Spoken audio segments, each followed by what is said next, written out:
Thanks for staying with us. So we have with us the president of the National Association of Proprietors of Private Schools, Yomi Otubela. In your view, as the president of the National Association of Proprietors of Private Schools, do you feel prepared in your own circle for WAEC? Are you ready as a school, as a body, to go ahead with WAEC? You will recall that the school, just like all other sectors, were shut down sometimes in March.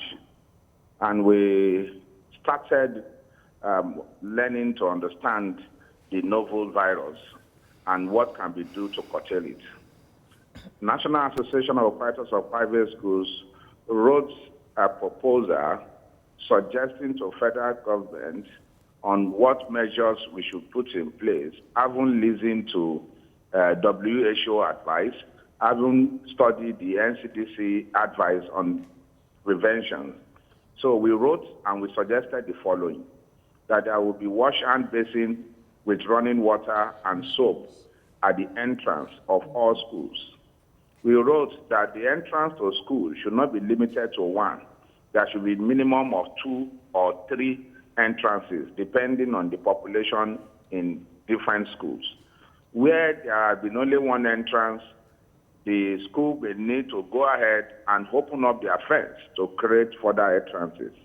This is to ensure that we reduce the crowd that will come into the school from an entrance. Aside that, we have suggested that there will be a need to observe the 2-meter distancing in all classrooms, with a maximum of about 20 children in a class that can take that space.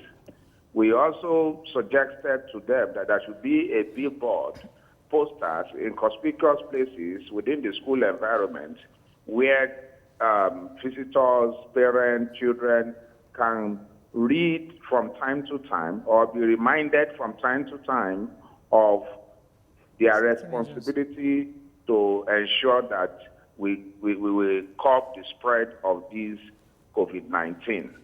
Aside this, we canvassed for the use of nose mask. We spoke about the sick bay that we call recovery room, that it should be well equipped with a trained nurse, and such nurse should also be trained, as well as teaching and non-teaching staff in the school to be enlightened on what to do in case of eventuality or suspicious cases.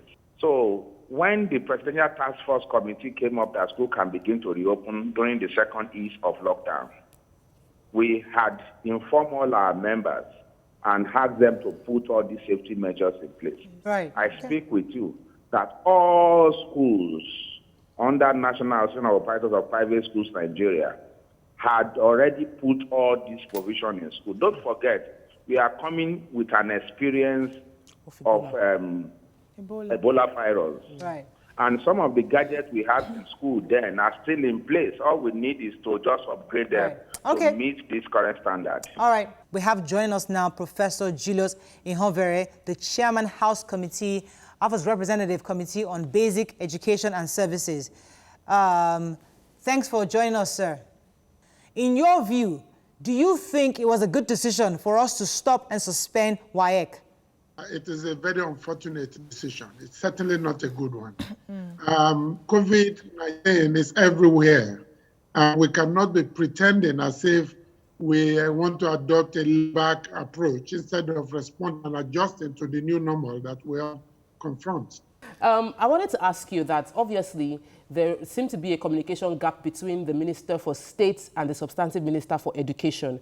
Both are expected to work together. What would be your move as the House of Representatives to deal with this gap and its effect on us as a nation and its effect on the educational sector?